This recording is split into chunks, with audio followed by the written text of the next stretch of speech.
بسم الله الرحمن الرحیم. ګرانو کتونکو، زم ستاسو قربا ډاکټر ذاکر د پروګرام ولسغک سره ستاسو په درانه خدمت کې حاضر یم. هیله یم چې روغ جوړ او خوشاله وئ. سلامونه مې واخلئ ګرانو عزتمندو. لکه څنګه چې موږ تاسو ته ویلو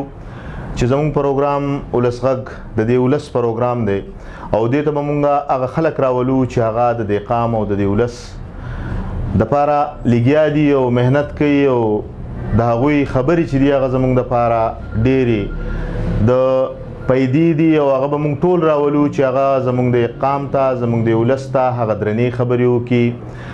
هغه د نصیحت خبرې وکړي. موږ دا ویلي چې دلته کې به د تعلیم سره، د صحت سره، د لوبو سره، د مذهب سره، د دې ټولو سره وابسته هغه ماهرین چې دی هغه به موږ راولو او هغه به زموږ په دې پروګرام کې تاسو له درنې او خوږې مشورې درکوي. نن زموږ سره زموږ ګران او محترم ماهر تعلیم، زموږ د سینیر آفیسر یعنی سکول آفیسر اسوسییشن صدر د ضلع سوات او زموږ د دې علاقې یو ډېر نوموړی سماجي کارکن علي شیر صاحب زموږ سره نن موجود دی چې هغوی په هر وخت کې د دې علاقې خدمت چې دی هغه په ډېره نره باندې کړی دی او دلته کې د خلکو سره ډېرې ښېګړې کړي دي. نن هم هغه د دې علاقې په هر جرګه کې موجود دي او دلته چې څومره روغې جوړې په هغې کې د هغوی مرسته چې ده نو هغه موجود دي. علي شیر صاحب د وخت راکولو ډېره مننه او ستاسو ډېره مننه چې دلته رالی جي. ډاکټر صاحب ډېره مهرباني، شکریه ادا کوم. علي شیر صاحب، چونکې ستاسو تعلق د علم سره دی، اول راته دا ووایئ چې د تعلیم اهمیت چې دی په هغې باندې مختصر لږ زموږ ناظرینو ته چې دی نو خبره وکړئ د تعلیم. بسم الله الرحمن الرحیم. د تعلیم اندازه خو زموږ په خوږ او اهم کتاب قرآن کریم کې بار چې ډېر دا ستایل شوي ده او د دې نه اندازه لګي چې الله پاک چې کله دا کائنات پیدا کوو، اول الله پاک چې دی په دې کائنات کې قلم پیدا کړو. اول ما خلق الله القلم. اول الله پاک چې نو قلم پیدا کړو، د دې اندازه لګي چې قلم د تعلم یو اهم ذریعه ده. بالکل. د دې نه وروستو د تعلیم او د تعلم د اهمیت اندازه موږ د دې نه لګولی شو چې د دې کائنات خالق او مالک الله پاک دی. بالکل.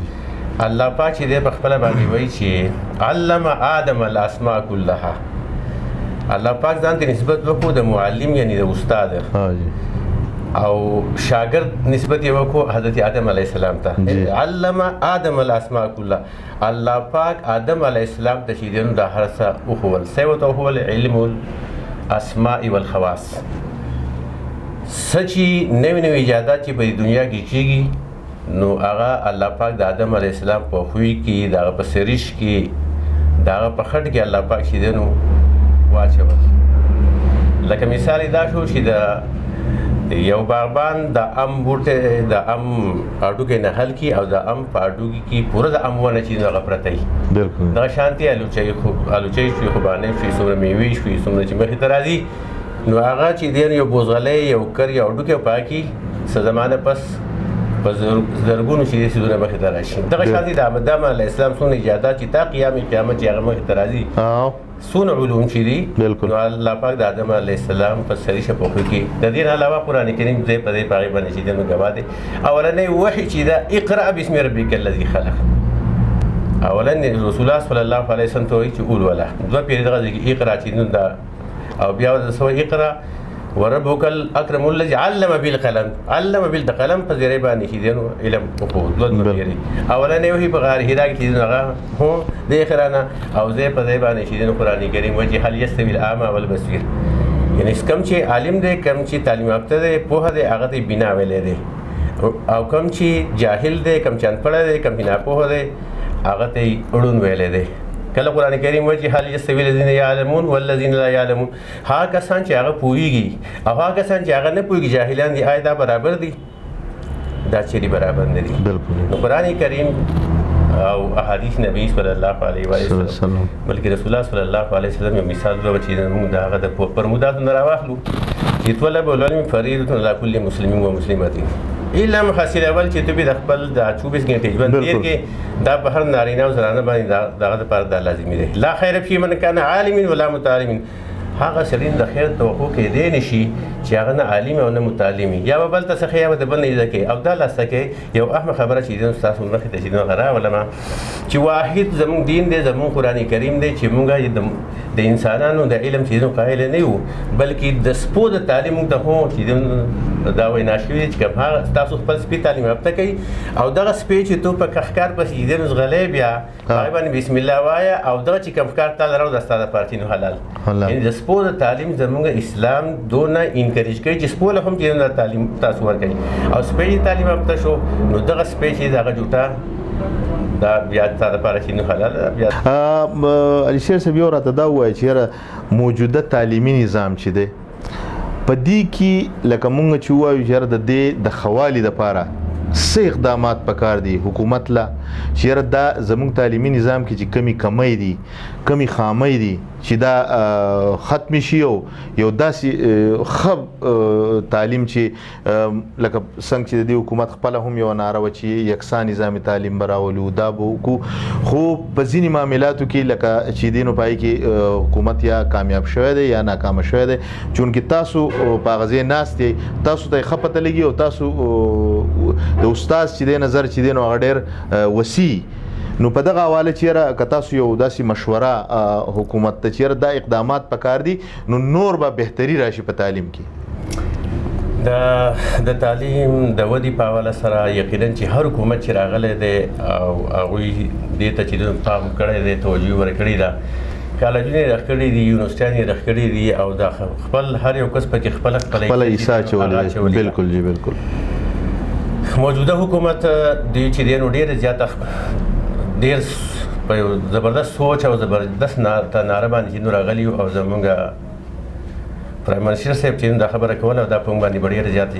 خلک دا بالکل چې طبقاتي نظام به چې موږ ختمو دا زموږ د ډېر زمانه نه ارمان زموږ چې نو ارمانو چې طبقاتي نظام ختم شي چې الته کې په پبلک سکول کې دلته کې زموږ سره په پاکستان کې درې قسم نظامي تعلیم چې تعریف ته چلیږي. یو په مدارسو کې چلیږي یو چې د ګورنمنت نصاب ورکړی دی او دریم چې پرایویټ سېکټر دا درې قسم چلیږي. اوس څوک چې یوازې مدارس ته هغلته کې چې دی نو خپل بچی وقف کړی دی او هلته کې خپل بچي لیږي د دې خوا نه چې دی نو محرومه دی. یو چې دنو پرایویټ ته لیږي یوازې پرایویټ ته نو ګورنمنټ چې سېکټر پاتې دی نو موږ وایو چې یو جامع معنی داسې جوړ شي چې هلته کې په دې مدارسو کې هغوی ته لږ د عصري علوم وردن نشي او دې سرکاري دې سېکټر ته دغه مذهبي علوم رايو نو د دې نه چې کوم ماشوم چې دنو فارغېږي لسم چې پاس کوي دولسم چې پاس کوي یا MMSc کوي دی به مسلمان ډاکټر مسلمان انجینیر مسلمان پروفیسر مسلمان کلرک مسلمان چې که آرمي ته ځي که پولیس ته ځي که افسرانو ته ځي نو دا به یو جامع معنی مسلمان د معاشرې لپاره به یو بهترین کارکون او فرد به د دې لپاره چې تیار شي. تر اوسه پورې د حکومت هم خواهش دی چې په راتلونکي کال کې موږ د پرایمري چې دا شروع کوو الله دې له طاقت او توفیق ورکړي که دا مسله چې دی نو هر شپه زموږ ډېر زر بچي د پاکستان بچي نو وده وکړي ځکه همیشه چې په نصاب باندې چې دی انقلابات راغلي دي او د هغې لپاره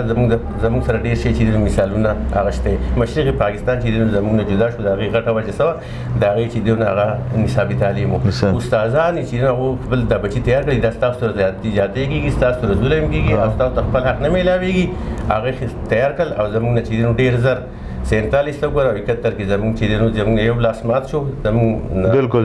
پاکستان چې هغه جدا شو. د دې جی اصل کې اوس زه دا وایم چې زموږ دا څومره د زوال اسباب چې دي دا زموږ څه دي چې دا دومره موږ زوال پذیر ولي لکه د خاص کر به زه ووایم چې په کم ځای کې مسلمان دی هغه په دې نو آیا دا زموږ هم دغه وجه ده چې د علم کمې ده که د علم چې دی نو موږ له هغه چل نه راځي چې دا به په څه طریقه کېږي که څه وجه ده؟ خپل سوال دی وکړو ډاکټر صاحب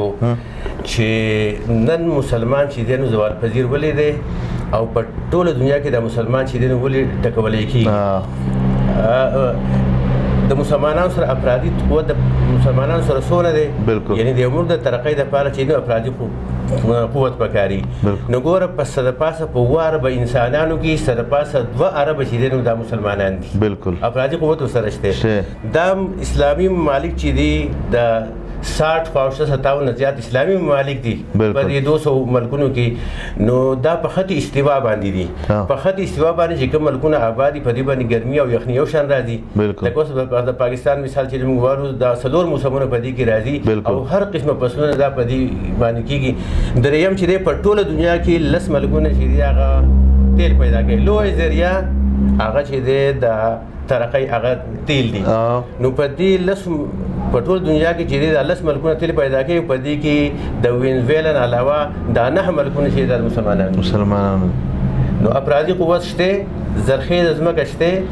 وسایل شته اټم بم یو هم تیار کړل الحمدلله پاکستان چې د سپر پاور دی او دا غي باوجود چې د په جی 8 کې په جی 5 کې په جی 16 کې په ویټ په یونایټډ نیشن کې باقي زموږ مقام او مرتبه چې دانشته دی وجه صدا د دې وجه چې دی نو د دې علماء هند یو مشر یو سکالر د ټول بری صغیر چې په هغه باندې اتفاق شوی مولانا شیخ الهند رحمه الله چې د هر مکتب فکر دغه پلاس باندې چې نو هغه بیت کړو پاکستان لا جوړ شوی نه دی او د خلکو چې نو منلې وو هغه چې کله انګریزانو قید کو انګریزانو جیل ته واچو او د چې نو هپاتایټس چې ولګي او د بیا آزاد کو او د ټول علما چې د هند راغونډ کړو هغه وی چې ما چې د انګریزانو سره د مالټي په جیل په صلاحونو کې کوم سوچ کړی دی چې د مسلمانانو د زوال چې دغه هغه 2 اسباب دي یو په خپل منځ کې اختلاف او دویم چې د قرآن لريواله او هم دغه خبره بیا مفتی شفیع صاحب چې په خپل کتاب کې لیکلي دا وحدت امت په 37 38 سبب باندې دا خبره لیکلي دا چې شیخ الهند صاحب خو چې دین دوج خولې وي او زه د دې دغه یو وجه خیمه چې هغه د قرآن لريواله دی بالکل نو چې قرآن ته باندې خلک چې دین راجمه شي واحد دا کتاب دی چې دا د انسانان چې دا یو کې مسلمانان چې دا یو کې دا وحدت کتاب دی نو دغه وجه چې دین هغه د قرآن پرې خو دی علامه اقبال هم ویلي وہ زمانے میں معزز تھے مسلمان ہو کر اور تم خوار ہوئے تارک قرآن ہو کر او جړلې دی په دې باندې چې خوار از محجور قرآن شودي شیک و سنج گردش دوران شودي چې قرآن یو پرې خو دی نو خوار او زار شوي خو بیا وایي چې حل به د دې حل به سي ای جو شبنم برد من ابتین دی ای هغه امته چې د شبنم د قطرو په شان دي تاسو په خپل فوق خلک پېمال کوي کچری وستو هم چې دین غواړي نو ستا په در بغل داری کتابي زندگی ستا په ترخ یو زنده جاوید کتاب چې هغه پروت دی بالکل وجه د وجه دغه او الهي هم چې هغه ده ډېر مهرباني جی کتونکو لکه څنګه چې تاسو د علي شیر صاحب دا خبري واورېدې څومره نصیحت اموس خبري څومره د پیدې خبري او خاص کر د علم په حواله چې کوم خبره وکړه یقینا نن چې موږ څومره د علم نه لري کېږو د قرآن نه لري کېږو موږ په دغه وجه باندې زموږ زوال چې دی نو هغه نور سیوا کېږي په کار ده چې موږ خپل بچي د دینی او د دوانو علمونو چې دی هغوی له ورکو نو زما په خیال کامیابي به زموږ دی یو بل پروګرام پورې اجازت راکړئ د الله په امان